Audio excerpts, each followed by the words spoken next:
If you were to come to my office someday, you would see this picture hanging on the wall. It's a painting my daughter Caitlin did for me for Christmas last year. It's a painting of the Civic Auditorium, the hockey rink that used to be here in town. And I love this painting because I loved the Civic. I went to tons of hockey games at the Civic. I played piles and piles of hockey games at the Civic. But the reason I really like this picture is because this is where I took my girls when they were young. We went skating here. Sarah and I took them skating with school at the Civic Auditorium. I remember that. I took the girls to Bruins games when they were really young, and I remember them sitting down at the glass watching the players, and I remember them going to the concession with them, and I remember them going out on the ice and getting autographs from the Bruins on autograph night after games, and it was just so much fun to take those girls to this place to watch hockey. I really, really enjoyed that. And so now when I sit in my office, I can look at this picture, even though the Civic is long gone now. They knocked it down a few years ago and it's a parking lot. I can still look at the picture. I can still remember those good times, and it makes me smile.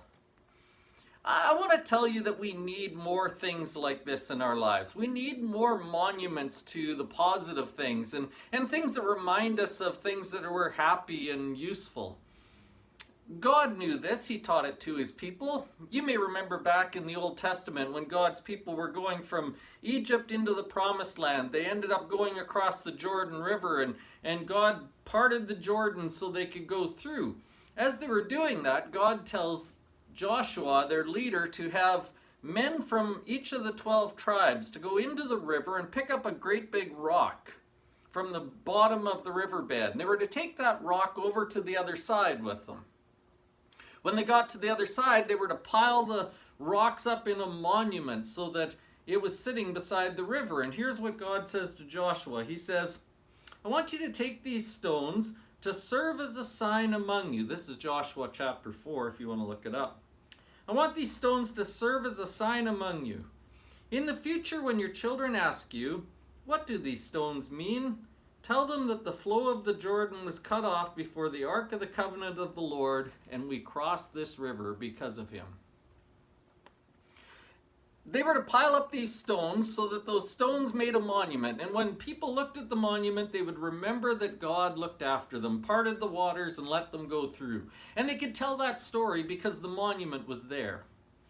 Well, when people come to my office, I tell them the story of the Civic because this picture is here and it allows me a chance to talk about how much fun I had in this building with my family. I think we need to do more of that. Too often, I think we build monuments to the bad things. We build monuments in our minds that remind us all the time of how we failed and what we didn't do right and this horrible thing that happened and this bad thing that somebody did to me, and we build those monuments and dwell on those things all the time. Can we build some better monuments? Can we build some monuments that make us think about something good? Can we build some monuments that remind us of God's care? Can we build some monuments in our minds at least so that when we think of those things, they make us smile? I like this picture because it makes me smile. It makes me remember something good. Today, you're not going to help yourself by remembering something bad. Remembering the bad things is only going to ruin today. So here's the thing, you can't change the bad things, but you can dwell on the good.